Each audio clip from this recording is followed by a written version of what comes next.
Hey, bonjour à tous. C'est moi où en ce moment sur les réseaux sociaux, il y a un engouement de fou autour des enfants. Je dis ça parce que je vois passer plein de publications qui traitent d'enfants. Enfants par-ci, enfants par-là, enfants. Bon, si ça se trouve, en fait, c'est juste l'algorithme de Facebook qui voit mon âge, mon entourage, et qui se dit, tiens, elle, il serait peut-être temps qu'elle tombe enceinte.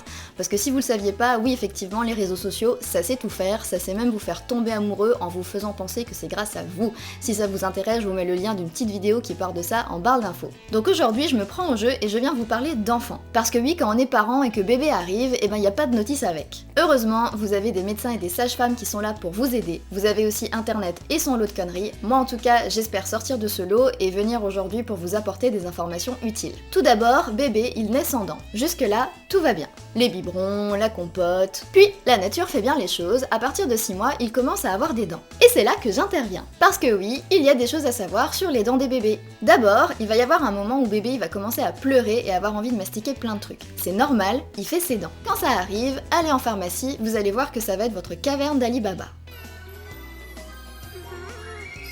En effet, vous allez y trouver des crèmes à base de chlorhydrate d'amyléine, qui sont en fait des crèmes sans prescription que vous pouvez appliquer plusieurs fois par jour au doigt ou avec un coton-tige et qui permettent du coup de soulager les poussées dentaires des enfants. Vous allez aussi y trouver des objets à mastiquer qui s'appellent des anneaux de dentition, qui sont généralement à mettre au froid, puisque justement c'est le froid qui a une action vraiment antidouleur et apaisante au niveau des gencives des enfants quand ils font leurs dents. Ce que je dis là, c'est valable pour les dents de bébé, mais c'est aussi valable plus tard quand votre enfant va grandir, puisque en général autour de 6 ans il va commencer à perdre ses dents de lait et à avoir les dents d'adulte qui vont pousser. Et ça va encore arriver plus tard quand l'enfant va devenir un jeune adulte, en général entre 18 et 25 ans c'est la moyenne, c'est quand les dents de sagesse commencent à pousser. Et oui, faire ses dents ça dure très longtemps. Attention tout le monde, c'est pas pour ça que les dents de sagesse vont pousser tout le bordel qu'il y a à côté. Dans tous ces cas de figure, le froid et le chlorhydrate d'amyléine sont des choses qui vont bien vous soulager et que vous pouvez trouver facilement en pharmacie sans prescription. Bien évidemment, tout ce que je dis là ne fait pas office de consultation. Si vous avez des doutes par rapport à la poussée dentaire de vos enfants et qu'il y a quelque chose qui vous semble anormal, vous n'hésitez pas à aller voir un chirurgien dentiste et à poser vos questions. Ensuite, c'est bien joli tout ça, mais une fois que les dents elles sont là, qu'est-ce qu'on fait? Eh bien, on brosse. Bébé se nourrit, ou bien c'est vous qui nourrissez bébé, vous voyez ça comme vous voulez. En tout cas, dès lors qu'il se nourrit, il est exposé aux caries au même titre que vous. Pour éviter ça, il faudra donc leur brosser les dents dès qu'elles pointent le bout de leur quenotte. Donc forcément, il y a des petites subtilités parce que bébé il sait pas encore cracher, donc pour ça, vous éviterez de lui brosser les dents directement avec du dentifrice. Tout simplement, vous lui brosserez les dents avec une petite brosse à dents humide, ça suffit déjà largement pour décoller les sucres et les acides, ça évite qu'ils stagnent sur les dents et du coup ça évite les caries. Quand bébé grandira, il va apprendre petit à petit à tenir sa brosse à dents, puis à se brosser les dents, mais c'est quelque chose qui, pareil, pour lui, il ne s'est pas livré avec une notice, ça va être à vous de lui apprendre. Au début, ça va être à vous de lui brosser les dents, toujours du rose vers le blanc, avec un mouvement vertical, les faces de devant, les faces où on mastique et les faces de derrière, côté langue et du palais, à ne pas oublier non plus. Ça va être à vous de lui faire, et petit à petit, par mimétisme, en vous regardant faire, quand vous lui faites ou quand vous le faites sur vous-même, il va apprendre petit à petit à faire ses gestes aussi, jusqu'à ce qu'il sache le faire tout seul. Des fois ça prend un petit peu plus de temps, jusqu'à l'âge de 6 ans on dit au minimum faut l'accompagner, des fois c'est un petit peu au-delà. J'ai même oublié d'en parler, mais du coup prenez bien un dentifrice adapté à l'âge de votre enfant, puisque les concentrations en fluor dedans, donc la substance qui protège contre les caries, n'est pas la même chez les adultes que chez les enfants.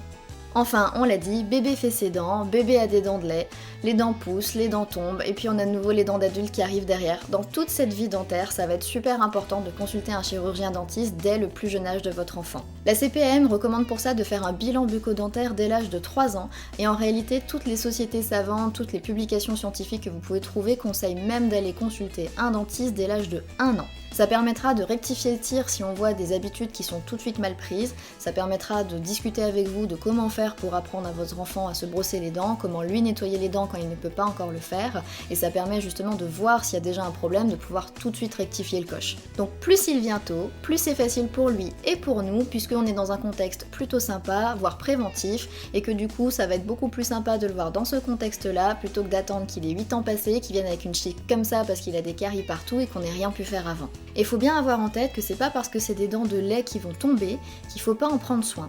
En dessous, on a quand même les dents d'adulte qui poussent, ça il faut l'avoir en tête, mais en plus de ça, avoir une carie, ça fait mal chez un adulte, donc pourquoi ça ferait pas mal chez un enfant? Si vous laissez votre enfant avec des douleurs, que ce soit dentaires ou autre chose, il faut savoir que c'est considéré comme une forme de maltraitance. Dit comme ça peut paraître alarmiste, mais en fait oui, c'est quand même grave de laisser son enfant avec des douleurs, et en plus de ça, vous lui enlevez en réalité des chances pour plus tard, vous pouvez atteindre en fait son capital dentaire pour plus plus tard, alors que là tout de suite, c'est pas lui qui en a conscience et c'est pas lui qui a les moyens de se nettoyer les dents, d'aller chez un dentiste et d'en prendre soin correctement. Et malheureusement, non, les caries ça ne se soigne pas avec de la poudre de perlimpinpin, ça ne se soigne pas avec un collier d'ambre, ça ne se soigne pas tout seul, ça passe toujours par un professionnel de santé. Et si jamais vous avez la trouille, parce que souvent c'est ça, c'est les parents qui ont peur et du coup ils emmènent pas leur enfant voir un dentiste. Déjà, c'est pas la peine de transmettre votre phobie à votre enfant, c'est pas parce que vous avez peur du dentiste que forcément lui il va avoir peur, c'est pas la peine du coup de lui inculquer ça. Et puis en parallèle de ça, le dentiste aujourd'hui c'est plutôt cool. La première fois qu'on va chez le dentiste, on compte les dents, regarde si tout va bien, on a un petit cadeau à la fin, c'est sympa quoi. Et si vous, parents, vous avez quand même la trouille, je vais vous donner un exemple, c'est comme si vous avez une araignée dans la chambre de votre enfant. Votre enfant il a peur. Vous n'allez pas le laisser dans la panade comme ça avec l'araignée, soit c'est vous qui allez enlever l'araignée, soit vous pouvez pas parce que vous avez peur et vous demandez du coup à quelqu'un d'autre de le faire. Bah là c'est pareil, soit vous emmenez votre enfant chez le dentiste, soit vous demandez à quelqu'un de votre famille de le faire pour vous. Quoi qu'il arrive, vous laissez pas votre enfant dans la panade. Dites-vous bien en tout cas que les dents de votre enfant c'est pour toute la vie. Même si les dents de lait tombent, on a les dents définitives qui sont en dessous. Les dents c'est pour toute la vie et ce dès le début. Voilà tout le monde, j'espère que cette vidéo pédiatrique vous aura plu. Je dis pédiatrique mais en vrai on appelle ça odontologie pédiatrique, je vais pas chipoter sur les termes compliqués. N'hésitez pas à venir dans les commentaires me dire ce que vous avez pensé de la vidéo, mais aussi quels sont les sujets qui pourraient vous intéresser pour des prochaines vidéos, des prochains sujets, que ce soit sur les enfants ou aussi sur les adultes, ça me va très bien. Vous pouvez du coup liker la vidéo si elle vous a plu et vous abonner si ce n'est pas encore fait.